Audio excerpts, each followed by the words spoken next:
Hey YouTubers, it's Armed Citizen 76 back at you again, another video here.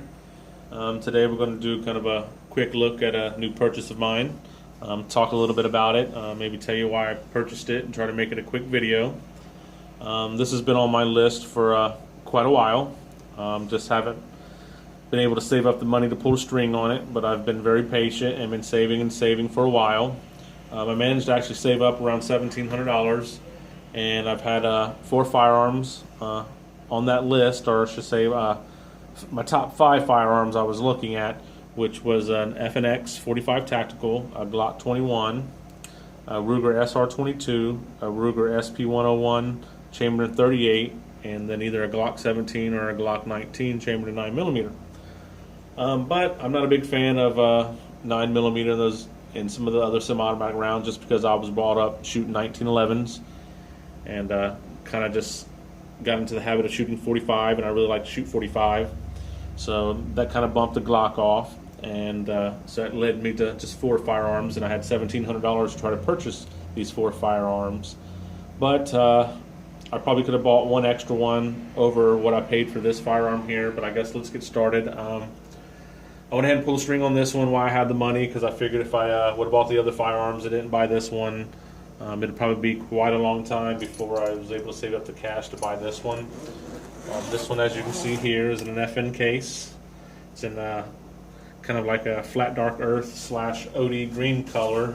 It's not exactly like a Magpul flat dark earth, but it's a good color. It's a soft case. For the money you pay, you do get quite a bit. I've seen other handguns go for more money than this firearm does, so for you guys that are about to say that's a lot of money to spend on a handgun, trust me, there's other ones out there that cost more money than this. I just liked some of the features of this and thought it was a pretty cool gun.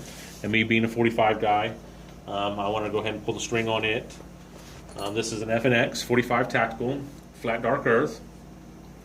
It's 15 rounds plus one in the chamber. Like I said, it comes with this nice soft case. This pouch here is for your suppressor. Right now it's got the lock in it. It comes with 3 magazines, 1 in the gun, 2 here, and that's the pouch. Inside here is some screws and some tools and some back straps. I'll pull those out in just a second and show it to you. First off, let you see it there. That's it. Pretty nice gun. It's got a threaded barrel. It's single action, double action. It's 100% ambidextrous. So if you're a lefty, this firearm's for you. It has some pretty aggressive stempling on it. It has the Picatinny rail on it. It's got the little plate up here that can be removed, so you can put you an RMR on there, like a Burst Fast Fire or a Trijicon, something along those lines. It also has a Trijicon night sights on it, which are extra tall, so they can compensate for your RMR, so you can co-witness. Excuse me, guys.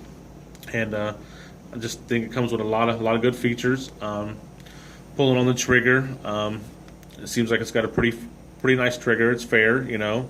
I've seen better, I've seen worse, but this gun is supposed to be very reliable, and it's like a tank. FNX was doing a contract with the military with these guns. It's kind of what led me to look into them, and then I see that they're starting to get popular. On here, you can also change out the back straps, like I was saying, which I've already done. They come with 4, 2 standard size and 2 kind of palm swells with 2 different texturings. You either get like this rougher stempling here, or you get these like lines like it has on the front strap. So I went with the lined one because it was a little less aggressive than this one, and it matched the front strap. And I like the way the swell felt in my hand, the swelling of the palm here felt in my hand, so I opted to get it. And we'll pull those out real quick. Let you see that,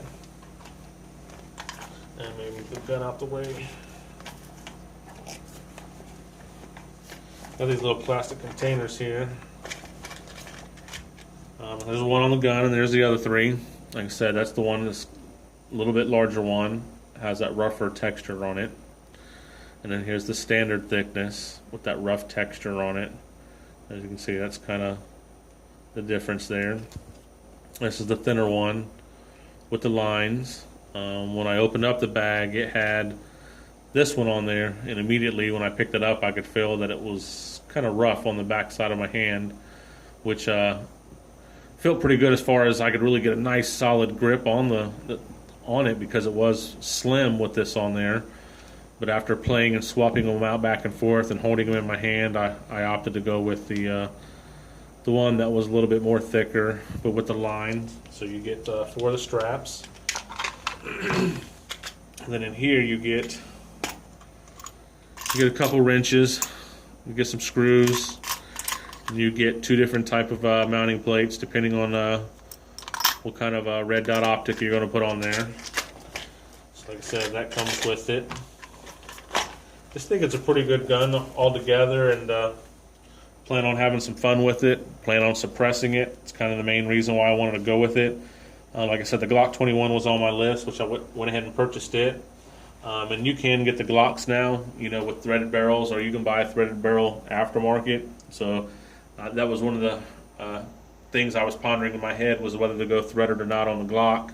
I opted not to go that way because I want to do concealed carry it, and I didn't want a little tip hanging out. And if I decided to suppress it, I could always buy like a lone wolf barrel or something and throw a suppressor on it.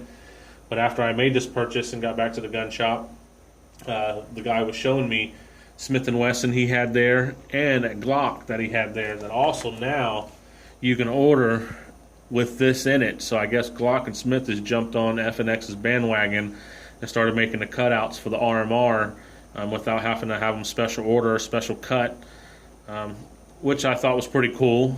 Just I'm not a fan of Smith & Wesson semi-autos, so I really wouldn't buy one. I like the revolvers, but I prefer their pre-lock revolvers, and that's about as far as it goes with Smith. So buying one of theirs wasn't even an option.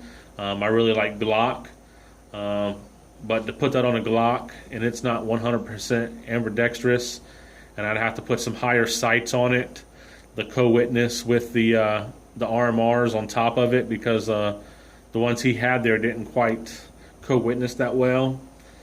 And then I might have to buy a regular Glock barrel to stick back in it to go back and forth. So that's kind of why I opted to go ahead and make this purchase. Looking online, guys, you want to know what I paid. I found one place that was $1,019. It said free shipping. Try to contact them, but there is no contact number. You would have to send an email to make correspondence with them, and I think it was called highplains.com. Never used them, was a little skeptical. So I kind of went on looking a little bit farther into the other websites that I use, and the black one I could have got for, I think it was $1,063 plus shipping and FFL. But I really wanted the flat dark earth because I've always got black firearms, and I've been trying to change it up a little bit without having to go Cerakoted or Duracoated or anything. So I really wanted the flat dark earth, and I found it for like around $1,083. And then once I'd have paid shipping and FFL, I'd have been right at the 1,100 mark. So I had a guy that I know here in town opened up a new gun shop, kind of springing up all over. He decided to jump in there and open one up. And I've been doing all my business online because none of the gun shops in town were willing to work with me on the price of their firearms or anything like that. So I've kind of not been spending my money locally, been online. But I really wanted to do some business with him. And I knew what I could get this firearm online, you know, what the cheapest price I was. So I wasn't really interested in going in there to see what he could get it for, because I'm sure he was going to tell me the price was more than what I could actually get it for, and I didn't want to haggle with him. So I went in there and told him I was going to make a couple purchases and what I was going to pay, and if he could do it, we could do business. If not, I'd go elsewhere. So I pretty much went in there and told him I would pay $1,100 for this gun out the door, and not a penny more, and that includes the call-in, tax, and everything. So he went back there and clicked on the computer, and he'd come back up and told me that he could do that for me. He'd rather make a few dollars than no dollars, he said. So he was willing to do it, being he was a new shop and he was in an expensive location, that he would do the sale. So he wrote on the ticket basically it was $1,030, which is pretty cheap for an FNX. $1,030 plus tax. So I came out to an even $1,100. I think it was a pretty good purchase. I really like it. Can't wait to get an RMR on it and get a suppressor for it and get it out to the range and really have some fun with it, guys. So if you guys are looking to spend a coin, like I said, just get online and shop around. They are out there now. They get a little bit more popular now. You can see more and more people are starting to buy them. So hopefully it doesn't drive the price up any more than it already is, guys. And till next time, like, share, subscribe, and comment. Later.